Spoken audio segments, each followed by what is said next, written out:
ஒரு நெருக்கடியான சூழலை எங்க கட்சியில் உருவாயிடுச்சு. அதை சரி செய்யணுங்கிறதா நாங்கெல்லாம் தீவிரமா முயற்சி பண்றோம். இப்ப 45 வருஷம் ஒழிச்சுக்கிட்டு இருக்கிற ஜி.கே. மணி இந்த எங்க கட்சி சிதறி போகணும் அப்படின்னு நினைப்பேனா? எந்த பதவிக்கு நாங்களாம் போகணும்னு ஆசைப்படல. ஒரே ஒரு சட்டமன்ற தேர்தலாம் நிக்கிறேன்னு நினைச்சேன். அப்புறம்லாம் நான் நிக்க கூடாதுன்னு ஐயா தான் பிடிச்சி வற்புறுத்தி நிறுத்தி வைப்பாரு. எங்க சென்னை அன்புமணியும் சொல்லுவாரு. அப்படி இருக்கிறப்போ எங்களை குறை சொல்றது. இப்ப மீண்டும் திரும்ப சொல்றேன், இந்த ஜி.கே. மணியினுடைய ஆழமான மனிதனுடைய ஆசையும் விருப்பம் என்னன்னா, எங்க ஐயாவும் சென்னை அன்புமணியும் சீக்கிரம் சந்திக்கணும். சந்திச்சாங்க, நல்ல முடிவுன்னா அதுதான் மிகப்பெரிய மகிழ்ச்சி எங்களுக்கு. இது என்னுடைய ஆசை மட்டும் இல்ல, எங்க கட்சியில எங்க இயக்கத்தில் இருக்கிற எல்லா அமைப்புகள் இருக்கிற ஒவ்வொரு பொறுப்பாளரும் தொண்டனுடைய ஆசையும் ஐயாவும் மருத்துவர் சென்னை அன்புமணியும் சந்திக்கணும்.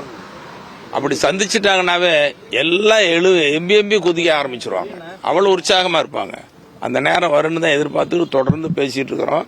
நீங்க கேள்வி மேல கேள்வியா கேட்கறீங்க. பொறுப்பாளர்களை மாத்தினது நான் உண்மை சொல்றேன். இந்த செய்தி கேட்டா உள்ள போய் என் மேல கோவப்படுவாரு, சத்தம் போடுவாரு.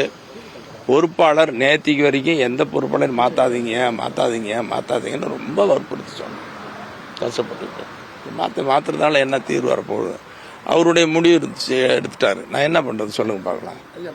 பெரியவர் மாத்துறாரு, அதை சின்னவர் அதை மறுக்கிறாரு. இதெல்லாம் சரியாகணுங்கிறதா எங்க ஆசை. அதுக்குண்டான முயற்சியில் தான் இருக்கிறோம். தொடர்ந்து இப்ப போனா கூட ஐயா கிட்ட அதுதான் பேசுவேன். அவர்கிட்டையும் தொடர்ந்து நேத்திக்கு ஒரு நாள் தான் பேசல.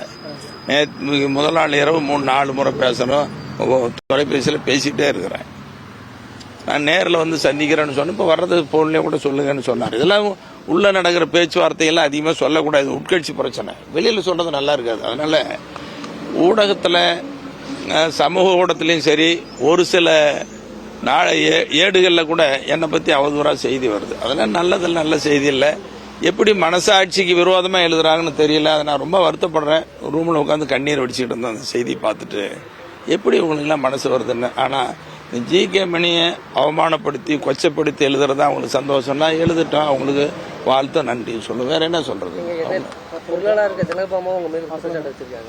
யார் அதான் சில பேர் குற்றச்சாட்டு, அவங்க விருப்பம். அது அவங்க விருப்பம் சொல்றாங்கன்னா அவங்களுக்கு வாழ்த்து தான் சொல்றோம். நாங்க மனசாட்சி. இப்ப பொருளாளர் திலகபாமா பத்தி நான் எந்த குறையும் சொல்லல. அவங்க பொறுப்புல இருந்து எடுக்க வேண்டாம்னு சொல்லி நேத்திக்கு வரைக்கும் எங்க ஐயா கிட்ட சண்டை போட்டேன், வற்புறுத்தினவன் நான் தான். இது என் மனசாட்சி சொல்லுது. இதை இப்ப போனா உள்ள திட்டுவார். இந்த செய்தி தெரிஞ்சா ஏன் உள்ள நடக்கிறதெல்லாம் வெளியில சொன்னீங்கன்னு திட்டுவார். அதனால நீங்க கேட்டதுனால சொல்றேன். ஒரு பொறுப்பாளர் கூட மாத்த வேண்டாங்க. ஏன் தயவு செய்து கொஞ்சம் பொறுங்கயா அவசரப்படாதீங்கன்னு சொல்றேன். அவரு மன உளைச்சல் வேதனை எல்லாம் என்கிட்ட கொட்டுறாரு. இவ்வளவு மன உளைச்சல் இருக்கு, இவ்வளவு வேதனை இருக்குது, எப்படி என்ன தாய்க்கு சொல்றீங்க அப்படின்னு அவரு கொட்டுறாரு. இருந்தாலும் பொறுங்க, சகிச்சுக்காங்க அப்படின்னு சொல்றோம். காலையில ஒரு 2-3 போன் வந்துச்சு.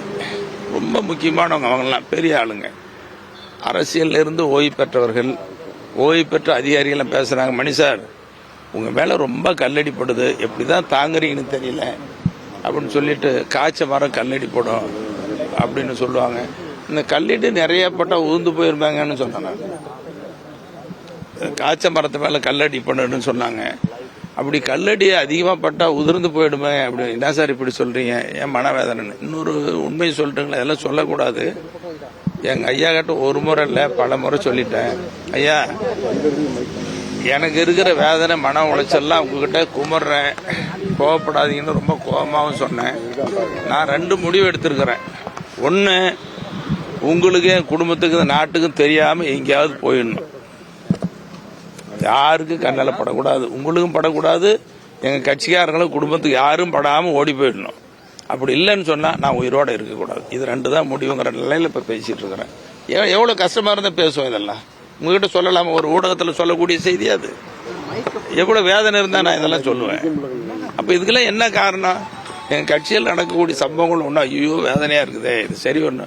உடனே எங்க மருத்துவ சொன்னதை வாபஸ் வாங்கினாரு. எப்படி வாபஸ் வாங்க மாட்டேன், நீங்க சரியாகும் முதல்ல அப்படின்னு அவங்க சண்டை போட்டுட்டு இருக்கோம். நடக்கிறதெல்லாம் எவ்வளவு கஷ்டமா இருக்குது.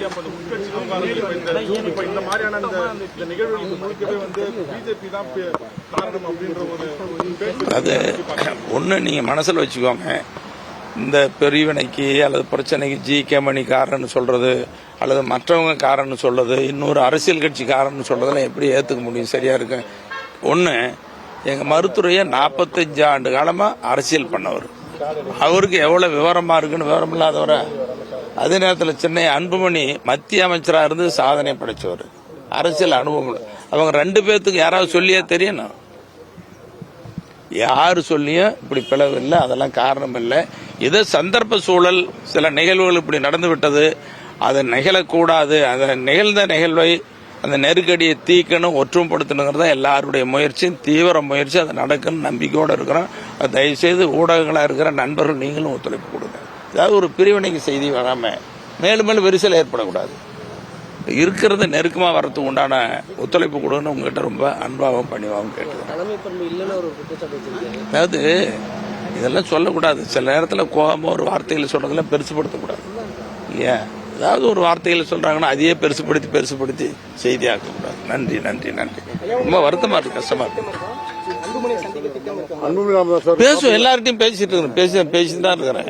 இன்னைக்கு கூட எங்க ஐயா கிட்ட கேட்டேன், ஐயா நான் போய் சந்திக்கு போறேன்னு சொல்லி கேட்டேன். இங்க வாங்க, வந்துட்டு போங்கன்னு சொல்லியிருக்காரு. அதெல்லாம் ஒண்ணும் இல்லை. நான் இவர்கிட்டையும் பேசிட்டு இருக்கிறேன், அவர்கிட்டையும் பேசிட்டு இருக்கிறேன். தெரியும், அவங்க 2 பேர்த்துக்கும் புரியும். நல்லா இருக்குனுங்கிறது தான் ஆசை. இதுல என்ன இருக்குது? ஒண்ணு, அதாவது நிர்வாகிகள் எல்லாரும், எங்க நிர்வாகிகள் எல்லாரும் மருத்துவரையாவை நேசிப்பாங்க, மருத்துவ மேல பாசத்தோடு இருப்பாங்க. அதே நேரத்தில் எங்க சென்னை அன்புமணி இன்னைக்கு அரசியல் முன்னிலைப்படுத்துறோம். அவர் அரசியல் அதிகாரத்துக்கு வரணுங்கிறது எல்லா விருப்பம், எல்லா அங்க தொண்டை எல்லாருடைய விருப்பம். இதுல மாறுபட்ட கருத்தே இல்லை. எங்க ஐயா நல்லா இருக்கணும், அவர் பின்னால இருக்கணும், அவரு தெய்வமா வழிபடணும் தான் எங்க ஆசை. சென்னை அன்புமணியை முன்னிலைப்படுத்தி அரசியல் அதிகாரத்துக்கு கொண்டு போகணும் தான் எல்லாருடைய விருப்பம். அதில் ஒன்றும் மாறுபட்ட கருத்தே இல்லை. இடையில இப்படி சில சூழ்நிலை அமைஞ்சிருச்சேன்னு தான் வேதனை. சார், ஒரே ஒரு சின்ன விளக்கம் சார். இது நீங்க கட்சியோட கௌரவ தலைவர், பாட்டாளி மக்கள் கட்சியின் சட்ட விதிகளின்படி 3 ஆண்டுகளுக்கு பிறகு பொதுக்குழு கூட்டி தலைவருக்கான தேர்வு திரும்பி நடைபெறுமா? அது என்ன சார்? இதெல்லாம் பேசி முடிவெடுக்க வேண்டியது கட்சி பிரச்சனைகள், வெளியில சொல்ல முடியாது. பேசுவோம், அது உண்மைதான், சட்ட விதி உண்மை இல்ல. இது என்னன்னு இப்ப எங்க ஐயா கிட்ட சென்னையெல்லாம் கலந்து பேசுவோம். நாங்க அதுக்குள்ள அவசரப்பட வேண்டியதில்லை. அதை பத்தி எதுவும் சொல்லவும் கூடாது, நல்லதில்லை. சொல்லப்படுற விதி சரியா சார்? 3 ஆண்டுகளுக்கு பிறகு பொதுக்குழு இல்ல, அது வெளியில நம்ம பேசக்கூடாது, சொல்லக்கூடாது, நல்லதில்லை.